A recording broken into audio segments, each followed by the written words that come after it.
Okay, if you could start by just telling us a little bit about yourself, name, school district, what Sure. you teach. So, my name is Catrina Brown. I teach fourth and fifth grade, um, English language arts and social studies. I'm at Noyes Elementary School. I've been teaching. This is like my 22nd year, maybe. I don't even remember. Um, and all I ever wanted to be was a teacher. I didn't want to be anything else. It used to be my passion. Um, and trying to get back to that part now, and it's kind of difficult. So I'm actually wondering, should I retire? I just don't know. So yeah. And could you tell us just a little bit about your school community? Sure. So it's in Brookland, so Ward 5. It's currently the school is currently going through gentrification. The children that go to the school live in the apartments like off of Rhode Island Avenue, right? So a lot of them are coming from projects. The majority of our school qualifies for free and reduced lunch. Um, we have a pretty large Hispanic population, but the majority of them are Black children. Um, they have a pre-K. We have a pre-K to 3, and what we're finding is that what they found is that the pre-K families will come for the pre-K 3, 4, and then take children out and put them in other schools. Probably we feel private schools, so it's like free daycare, unfortunately. Yeah, so that's it. The school population, I would say there are a large amount of veteran teachers. Um, Many of them have been in that building a long time. This is only my second year there. Yeah. Got it. And then my last question before we get into the COVID stuff is, uh, what is your union, and are you involved in your union in any way? Sure. So I'm just got involved in the WTU, Washington Teachers Union. I'm on a subcommittee for education outreach, and we're dealing with issues around racism. Just went to the car caravan the other day. That was interesting. Was a lot of people on that in that car. It was a lot of cars. And we went around to the council members' houses, and it was quite an experience. Yeah. Great. And yeah, I guess just one quick follow up to that is, can you just talk a little bit more? What was the car caravan about? What was the Sure, sure. purpose? So we gathered at Baloo, all those cars decorated, but the purpose was to be heard in front of the council people. So we drove to everybody's house, and David Grasso, our council member, spoke. He listened. He was like, he was smug. And then council member Che, she was I felt, empathetic to our cause. And we stopped by the mayor's house. Oh my God. They sent, like, what is a bunch of teachers gonna do? They sent out like extra police, and it was like a helicopter. It was crazy. I was like, are you serious? Everybody, we wanted to be heard about this whole reopening thing. It's just, ugh. So yeah. Got it. And maybe, you know what, maybe we'll just go backwards a little bit and No worries. also just start with that question, which is, what is today, July 23rd? So we're pretty much a month away from teachers supposed to report, and just over a month away from students supposed to report. What are your thoughts on reopening? If you had a magic wand, what would you do? I'm just curious about that. Sure. So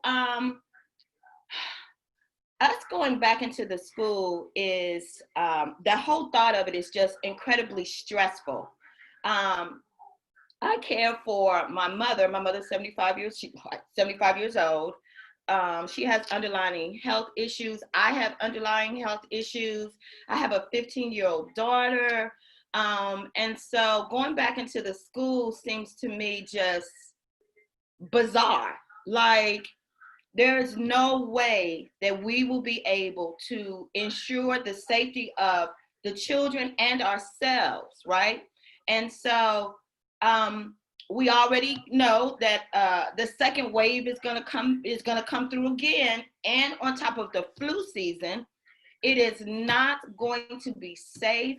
It is not going to be safe. I'm not sending my child to school. And I'm not going to school, which means that's just a whole nother, okay, so then what am I going to do, right? I have to have health care. It's so stressful. I just have to put it down for a minute. But it is, I can send I wouldn't send your baby back to school. It's not, you cannot. So, the kid to kid or the kid to adult transfer, right? Especially with little kids. And if they go August 28th and they're saying you got to go back, I'm going down to HR and just take my leave and go. Because I cannot risk bringing something home to my mom, right? And even my 15-year-old. And I don't trust that DC Public Schools is going to do what they say they're going to do, right? Yeah, so I'm looking at, am I going to have to retire and then apply at like PG or Montgomery County? I teach in the District of Columbia for a reason. I'm not someone who went from school to school to school, right? Not school district, or someone who came in and leaves, right? So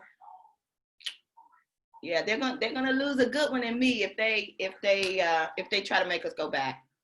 So I guess in answer to your question, we would just all be virtual. It would be virtual, and we would just have to do the best that we can. Yeah, and if you could just expand a little bit more on talking about why it is that is so important for you to teach in DCPS and why you haven't hopped around like some people. I think that's a really interesting point. I'd like you to maybe just expand on that a little bit. Sure. So again, all I ever wanted to be was a teacher. My elementary education, I have a MED in curriculum and instruction. Teaching in the District of Columbia. So here's the haiku of it. Education is the way out of poverty for Black, brown, and poor children, right? So of course there's content, but then if you have a teacher that is passionate about making sure that you are not a victim of this racist society, right? And so education will take children to a whole nother level. And it's opportunity through education, socialization through education of Black, brown, and poor children. Being able to teach children that what they see, literally, lots of our kids are coming from not the best socioeconomically, not the best backgrounds, right? And so if you can be someone that they can see, I'm a Black woman, I have children, I want them to see me as an example. Because the examples that they have may not necessarily be the best examples. If you're a single parent, I was a single parent too. If you're a single parent, you have children who grow up to think that single parenting is the norm. And it's not. I have a 15-year-old, and we always talk about you get married, you have children, right? Because doing this thing by yourself is not easy. So I want to be an example of what they can see, right? And it's not just me, just bringing in other people of color, different types of experiences. That's why career days are so important. Helping Black, brown, and poor children to think critically about a subject, being able to understand biases that they may see in something that we read or something that they hear, right? And so if like this year, we had a kid, we had a student his older brother would come into the classroom and he was kind of tutoring, right? So he spent a lot of time with us. This kid was going to barber school, was shot and killed blocks from our school, right? This kid had to come back to school as best he could, right? And then his dad died. Like his dad literally died, right? And so Black and brown children are being faced with Black, brown, and poor, such levels of trauma, right? So coming to school is important, and me educating in the city is important because I want them to see that they can do and be anything that they want, right? That and that and that it's okay to be smart. It's okay, nobody's, gonna go. Most of these kids not going to be in sports, right? I told a kid the other day, the NFL stands for not for long. So what's your plan? What's your plan? And so helping kids connect to real world Black, brown, and poor children, that it's your life is important, right? Your life is important, it's valued, and education just opens up so much more for you. I kind of went on. Did I answer your question? Yeah, most definitely. Yeah, thank you so much. I really appreciate that. Yeah, not much of a transition here. I think I'm going to jump back to the COVID stuff though. But I wanted to start off with COVID by just asking, when was it that you realized that this was going to be something that really was going to hit your school and the district as a whole? And maybe even not necessarily like an exact day, but just when, do you remember kind of how that went on, and can talk a little bit about that? Sure. So we got word that that this COVID-19 was happening. So instead of people, the heads, saying, okay, let's take a week, because that following week was spring break. Let's take a week. Let's see how we can make this thing happen. Instead of that happening, people were running around trying to Xerox work packets, because initially it was for 2 weeks. They said, okay, 2 weeks. So then they're running around, the copier is jamming, people are stressing, trying to see what kid was there, trying to make a list of, okay, we hadn't gotten this kid, where is this kid? Calling parents, texting parents, all the while trying not to alarm the kids, right? So then that happened. So then it was a whole conversation about, okay, so we're not coming back. We're gonna have to go to virtual teaching. Nobody knew what that was, or what it looked like, or what it should look like. Oh my God, right?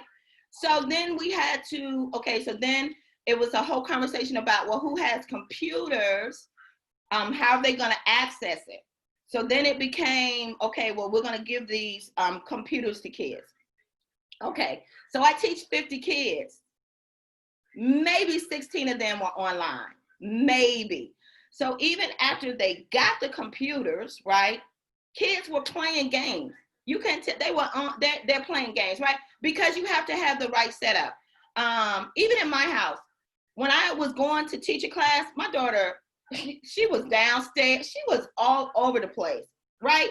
So you have to have the households have to be set up so that the kid is sitting where the parent is, so the parent can peek over, okay, and so it's a constant monitoring. Those parents weren't doing that. And I feel that we failed because you have to build the capacity of the parents. One parent told me, I am about to throw this computer across the room, right? So it was like, oh God. So then we started out on Zoom. Zoom was working great.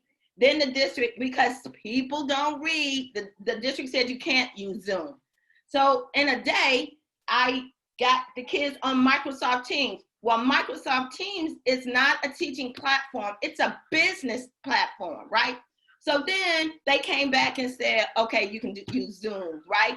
And the reason Zoom was a problem was because people didn't secure their meetings. You're putting your meeting out publicly. What are you doing, right? So it was this organization around that. Then it was this organization around, which is something I've been saying, what are we using? Some teachers were on, you did YouTube videos. Some teachers did Zoom. Some teachers were on Microsoft Teams. People were getting in contact with kids differently because we didn't have just a formal way to push out what we were going to do, right? So that was stressful. And then once we figured out that this thing is gonna go on, oh God, it was stressful trying to make content, trying to get in contact with people I hadn't heard from. We have a population who they will frequently change a telephone number, right? So, okay, so now you got to go down the emergency roster. A lot of that stuff was done by teachers.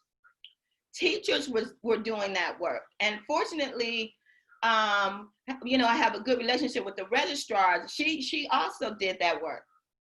Then parents, because parents don't understand what we do, they think we color all day. They had to come to the reality that, hey, Johnny is not that bright, right? So Johnny had some educational deficits. Now you see it. I've been telling you all along. Now you see it, right? So that was stressful. Yeah, that was stressful. Yeah. And then the thing just keeps going on. And then the whole piece about having to wear the face mask, right? I did not personally go to the grocery store for a month. My daughter went. I just started going back to the grocery store, right? So that's a whole level of stress. Truthfully, I went to the doctor and said, "Hey, I need some antidepressants. I'm not gonna be able to do this. I need some drugs." So it has been incredibly stressful. Did that answer the question?